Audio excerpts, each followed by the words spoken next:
This program is presented by Bank of Commerce, an affiliate of San Miguel Corporation. Welcome to The Source, where we combine headlines with in-depth conversations with this week's newsmakers. Sitting in for Pinky Webb, I'm Ruth Cabal. Metro Manila Police Chief Oscar Albayalde denies any pattern in the killing of Kian de los Santos, Carl Arnaiz, and Reynaldo de Guzman. In his interview here on The Source, Albayalde says there are only similarities among the cases, but they are all isolated. He also says it's unfair to prejudge the PNP with regards to the killings, and he assures the public that the PNP is disciplining its ranks. If you compare it to all the arrests made, and of course with the war on drugs that we've been doing since the start of the administration of President Duterte, no, these are all, well, pwede naman natin sabing isolated. These are two other cases, but then there are other cases that are being brought out now. No, it does not mean kasi any pattern. No? It doesn't show any pattern. No? In fairness to the Chief PNP, that's why he was really very emotional on this. No, it does not show any pattern naman talaga eh. Na ano eh, kasi these are both really isolated and both different cases, no? Although ang sabi niya there's similarity, but it's not a pattern. No? But similarity in a way na parehong OFW, nagbabantay ng ano, binata, no? Yun lang ang similarity nito. But again, there's no, yun nga, sinasabi niyong pattern and probably policy. Siguro sinasabi is the way they were shot, no? Probably yun ang tinitingnan natin if there was really an overkill here. Na sinasabi there were 5 entry wounds doon sa ano, and then probably he was already kneeling down or probably lying. These are all possibilities and these are all probabilities. Hindi ito fact, no? Hindi ito ang tunay na nangyari. Even the expert would say it's an opinion, no? President Duterte gave that statement after the emotional speech of PNP Chief De La Rosa in the Senate. You were beside him, katabi niyo po siya. What were you thinking when he was saying that? Parang naisip niyo po ba na did it have to come to this? Yes, I think the Chief PNP really naging very emotional siya. It's because he's so attached with the organization, being the father of the Philippine National Police, no? And it's really very unfair, no? It's really very unfair to prejudge the Philippine National Police, our organization, that there's a pattern here, a pattern of killing. No less than the President have already spoken, no? And ever since the President, since the day he assumed office, wala naman siyang sinabi na we kill all helpless people, no? No, wala siyang sinabing ganun. Well, probably sabi niya dati na may ganito, kahit nagsisinungaling, papaniwalaan niya. But he did not say anything na you violate the law and I'll still protect you. No, that's why it's crystal clear kung anong sinabi niya. No, he will not condone any abuses of our uniformed personnel. So much so with the Chief PNP also. No? It's really, kaya siya siguro nag-burst into tears. No? It's because some sectors or some individuals, they prejudge the PNP just because of this. Well, hindi naman natin minamaliit yung kaso, no? But these are 2-3 cases probably. No? It doesn't mean any pattern here. Walang pattern dito. And we, in fairness to the President and also from the Chief PNP, wala kaming nakukuhang any order, no, to kill everybody or to kill anybody, no, helplessly or summarily kill anybody, no. Even if they are involved in illegal drugs or not. As we continue with this intensified war on drugs, ano na lang po ang mensahe niyo sa publiko to assure them that they will continue to be safe in this country and to feel secure? Yes, probably our countrymen, no, wala naman po dapat ipangambad dito. There's nothing to be scared of, really. Rest assured that the Philippine National Police is doing everything, no, to discipline our personnel, our erring personnel. Hindi po natin i-tolerate yan. The Chief PNP will never condone any abuses of our uniformed personnel, no. And of course, as I've said, really, kung may mga ganyan, we really have to revisit also yung aming police operational procedures probably, no, and probably will be more, will intensify our reorientation or orientation to our people to really uphold the rule of law. Impeachment complainant attorney Larry Gadon says 3 justices are willing to testify against Chief Justice Maria Lourdes Sereno. And while he may have endorsed the complaint, Assistant Majority Leader Congressman Jericho Nograles says he does not agree at all with the charges. The 2 gentlemen spoke to Pinky Webb here on the program, and they both shared their thoughts. There was a delay in deciding the request for the transfer of the Mauti cases. At first, it was decided by Justice Sereno to transfer the cases to Cagayan de Oro, which is just about 2 to 3 hours away from Marawi. So the purpose for which the transfer is being requested is not served, no? Because the purpose there is for the security. To distance themselves, yes. yeah. And it was taken up in the en banc. On that day, as I have gathered from my sources in the Supreme Court, it was included in the agenda, but Justice Sereno failed to mention or to talk about, to take it up during the en banc.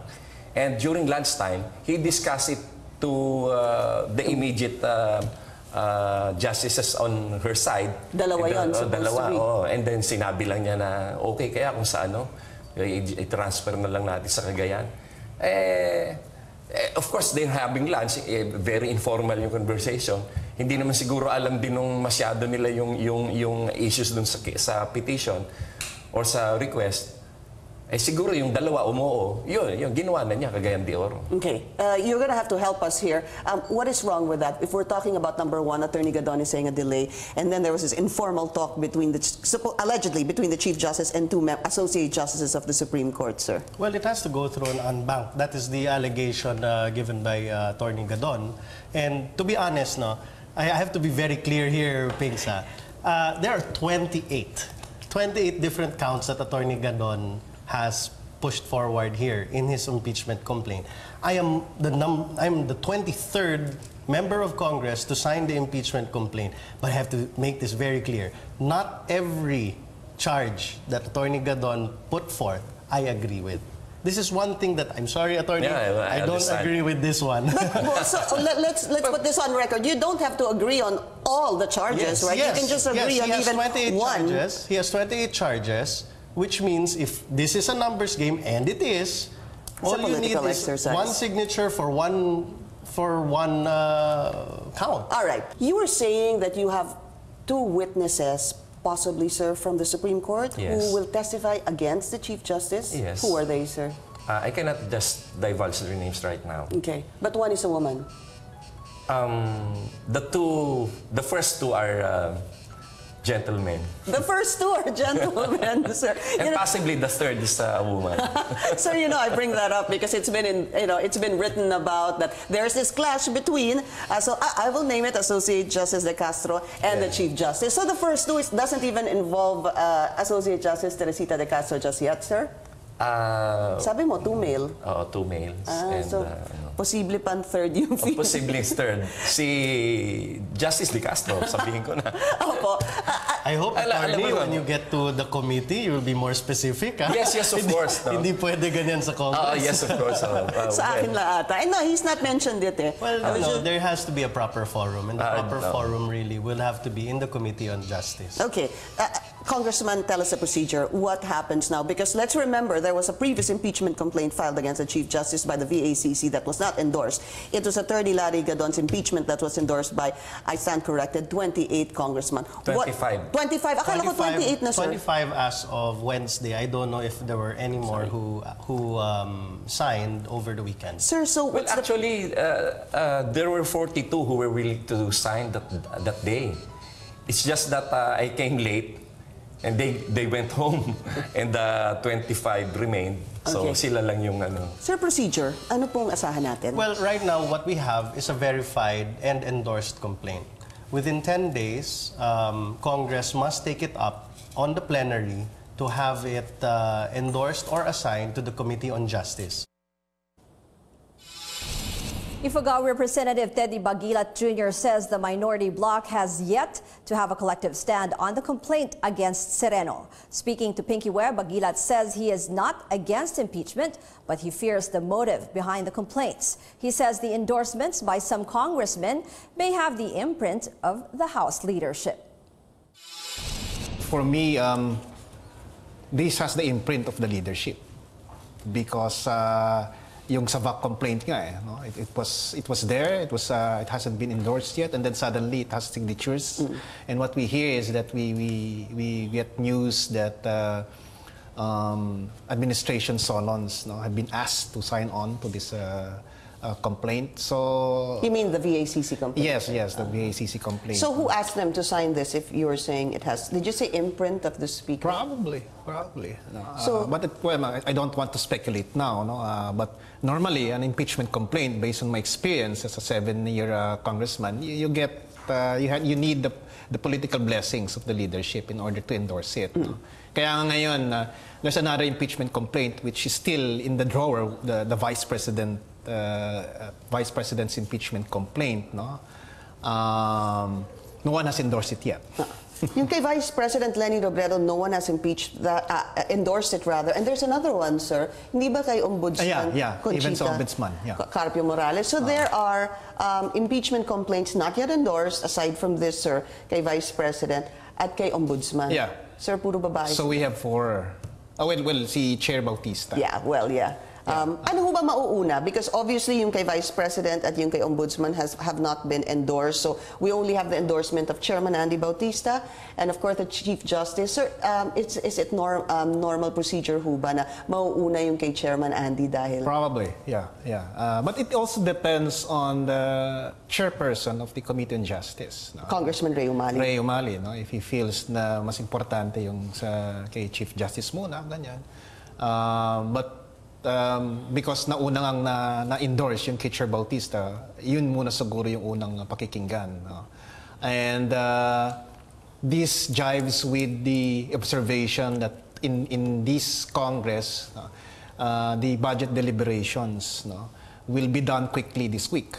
Yung approval of the budget on second reading. Normally kasi in the past, we used to approve the budget at the tail end of the first session before our recess and then break na. No? So parang we're proud that we have a budget. But this time around, the leadership wants to fast-track the deliberation. So ibig sabihin talagang after this week, it's probably going to be the impeachment complaints and the scheduling of the postponement of the barangay elections. Are you raising suspicion on why the deliberations on the budget is being, you said, fast-tracked, parang binibilisan this week, sir? Yeah. So you're saying what, sir? Well, budget is very important. It's probably one of the most significant measures that we can pass each year. So 1 week to discuss budget of all departments. No? Parang sa akin medyo kulang. No? I just want to get your reaction on this because we talked about an impeachment complaint against the Vice President, not yet endorsed, an impeachment complaint against the Ombudsman, not yet endorsed, an impeachment complaint against the Chief Justice, already endorsed, sir. What are your thoughts on the 3 women possibly facing impeachment complaints? Well, una, let me just stress that I'm not against impeachment. It's a very important constitutional mandate of Congress. It's part of our accountability mechanism. No? Ang pangamba ko lang is used for the wrong reasons. No? A democratic tool of which the impeachment is. It could actually lead to more corruption, more oppression. Doesn't serve the public interest at all. No? So it's the motive behind this. And it so happened that these 3 outspoken women, gutsy, very independent-minded, have been critical, or at least have said statements that would be construed as critical to the administration. So hindi pa sigurado si Chief Justice na kayo, in the minority bloc, are going, ipagtatanggol siya? I think listening to my colleagues, marami naman sa amin are against the impeachment. But we still would like to hear the deliberations the committee level. Para if you say na I'm against this, then this is my basis. Ang ano naman kasi eventually this is kung sakaling pumasa to sa House, it's going to the Senate. This is The Source on CNN Philippines. When we come back, former Environment Secretary Gina Lopez warns against lifting the ban on open-pit mining. What is the Reina Hispano-Americana pageant? The first Filipina to join this beauty contest tells us more. And later, with worsening traffic in Metro Manila, what does the future hold for public transportation? We'll give you one possibility on today's In Focus. Welcome back to the program. Former Environment Secretary Gina Lopez continues her fight for the environment. Speaking to our Pinky Web here on The Source, Lopez says open-pit mining is a liability for the government and community. She is worried that with a possible lifting of the ban on open-pit mining, more miners will be able to, quote, rape the country. We also showed her President Rodrigo Duterte's response to her call, and she expressed enthusiasm with it.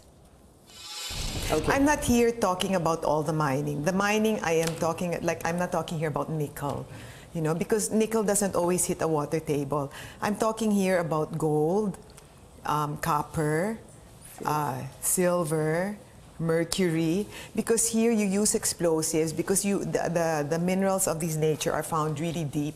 And to get these minerals which are really deep, you must use explosives.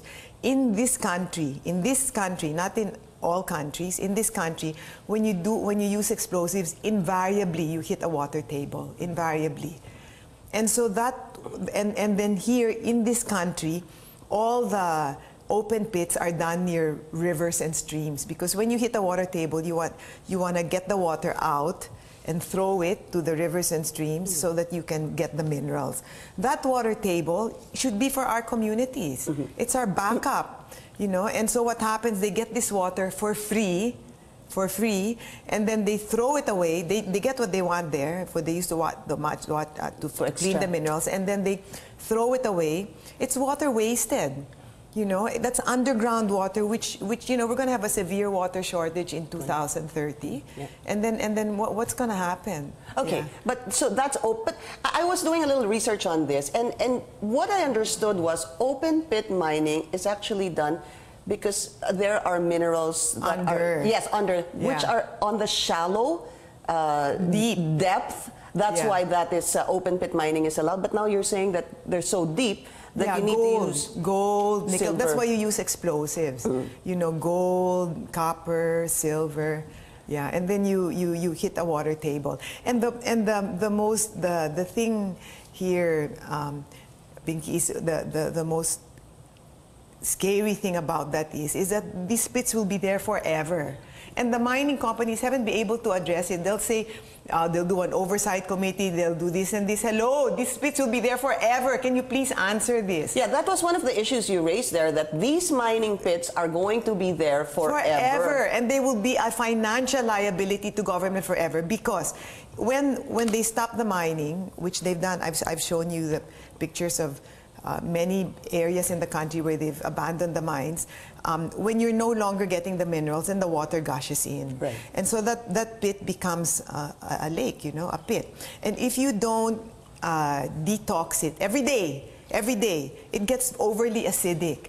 And all these pits are near rivers and streams. So they must, and I'll write that again, must be detoxed every single day until eternity. That is really true. Every single day. Every single day until eternity. Call the Chamber of Mines here.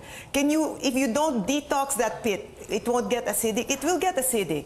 So you're going to detox it 10, 20 years until you rehab, then what? Those pits are going to be there forever. It's going to be a financial liability to government, and we have no choice. What happened is, you know, there's a big mining convention now. Did you know that? Okay. It's yesterday, and it's on the 5th. What day? Today is the 6th. Okay, so 5th, 6th, to the 8th, it's called Mining Hell Week, where they have all the investors coming over. And I was really scared they might lift the ban because the investors come and rape the country because, you know, there's no more ban, you know, like that. And my biggest worry here, Pinky, was this, is because the executive director of MICC is a lawyer who used to work for the mines. And the co-chair of MICC, Sunny Dominguez, oh my God, no? And then this is Mining Hell Week. I said, I'm not in power anymore, but at least I'm gonna, you know, let the public know. Answer this. If you're gonna lift the ban, It's a lifetime responsibility. No, and it's you're going against our constitutional rights. Mining is not a right. It's a privilege. It's a privilege granted on certain conditions. But the Filipino right to our water, our air, our rivers and streams is not only constitutional, it's God-given. And it's the duty of government to protect the rights of the Filipinos. But the president, though, had an answer to your call not to lift the ban on open pit mining. He answered that yesterday. I want to see it again. Let's listen to that. I asked General Simato, who is the Secretary of the DNR, to look into the eventual closure of the open pit mining. I agree with Gina Lopez. That has to stop sometime. But I'll give the mining companies enough elbow room to make room for eventual change. Wow. Well, what's your reaction to that? Shall I answer the camera here? There? No, anywhere. Here? Dito ba? Yeah. Ayan. Sir, I totally love you. mahal na sobrang mahal kita. I totally, he's the best, no? He's just so tapang. So just don't lift the ban, no? Don't lift the ban. He's really magaling. Can the Philippines win in a beauty contest dominated by Latinas? The first Reina Hispano-Americana Filipinas, Winwin Marquez, hopes so. Here on The Source, Marquez describes the pressure of taking on the challenge. She also shares how she was able to keep a positive attitude despite her bashers. I've been dreaming of this since I was a child. Plus, I lost in the national pageant the first time I joined. So, hindi ko in-expect na finally I have a crown on my head. And it's really, really happening. Lahat ng hard work training, ito na yung kapalit. And that is a new pageant? It is. Actually, it's an old pageant already. Okay. I think it started in 1992, if I'm not mistaken. But it's in Latin America, so puro Spanish-speaking country siya. But then, since we have a culture and heritage na with Spain, na 300 years tayo na colonized, they opened it to us as well. So, and I read rin that this is the first time that an Asian country will be joining. The first and only Asian country, and then the first Filipina to join. So medyo nakaka-pressure, because honestly, I don't know how to speak Spanish. I'm not fluent, but I'm learning now, even basic lang na words. And they're all Latinas. You know how they perform. They're very beautiful. So I have to live it up. You know, I have to really train for it. Ano po to? So lahat talaga Latin American countries ang sasali? Yes. Ba? Oo. But Australia will also join. I'm not sure how many this year, because we have to know more about it pa. Kasi inaayos pa lahat, all the information. I just won nung Sunday, so lahat linalatag pa. So required ba na you have to learn how to speak Spanish? No. They're aware that I don't speak Spanish, so I think they're gonna provide a translator. But as much as possible, if I can learn some words and phrases, I think it's better. Okay, let's look at your Instagram post. May na-mention ka dyan na it's like an appeal na not to belittle the title. We're showing your Instagram post right now. Medyo mahaba yung message, but yun na nga. May ganun kang statement na not to belittle the title. Bakit? Of course, Miss World, the top crown is Miss World. So not a lot of Filipinos know about Reina Hispanico-Americana. So they think it's a small pageant. They think it's not prestigious. Na parang, sayang, why are you gonna send her there? Or hindi naman daw worthy ako sumali, something like that. But of course, it's a chance for us to represent the country and other countries. It's a chance for me to represent the Philippines. So it's not a little title. It's an opportunity for us to show what Filipinas can do. The value of your family throughout this journey and your boyfriend, Marquera. So you've been repeatedly thanking them. Yes, because they taught me how to be positive. It's hard to lose a national pageant. It's hard that coming from a family that is really known and then you lost the pageant. It's hard for me. So they just been there for me all the time, and then they keep on telling me to be positive. They helped me when I was so down. So I dedicated my crown to my parents. Kasi yung sacrifice and bashing sa kanila after is kakaiba eh. Kumbaga hindi lang ikaw naman yung nabash, including your family also. Pati parents ko nabash eh. So, now that I'm here, my dreams has been fulfilled. So, yeah. Your message to your supporters, Win-Win. Thank you. Thank you for making it a win-win situation for me. And not yes, your not father keeps on joking about that. I know. Thank you. Finally, I have the opportunity to represent our country. I have the opportunity to show people what a Filipina has. And I just want to thank you. Yun lang ang pwede kong masabi kasi hindi kaya explain ng words kung gaano ako sobrang thankful sa lahat. This is The Source. Still ahead, Canadian-American business magnate Elon Musk has a vision for the future of transportation. Can this solve our traffic problem? Check it out on today's In Focus. Also, here's a look at this week's top stories in pictures.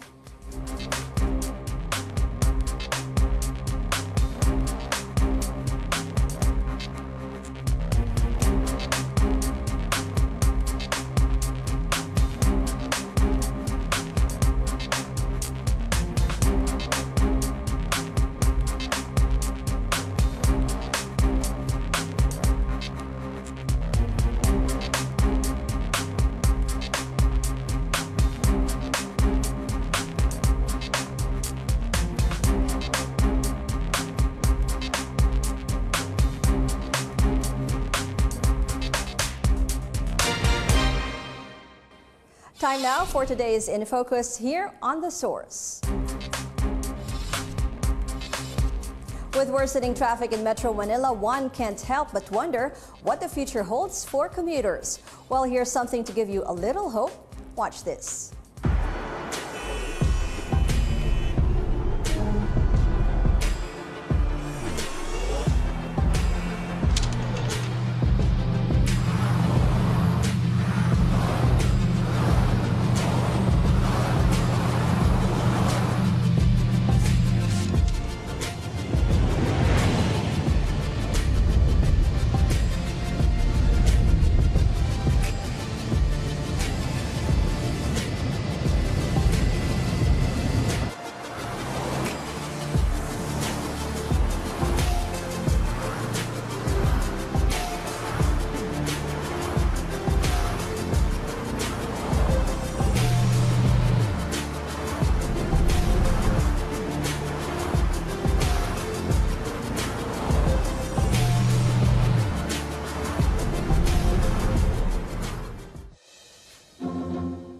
Thank you for joining us here on The Source. I'm Ruth Cabal, sitting in for Pinky Webb.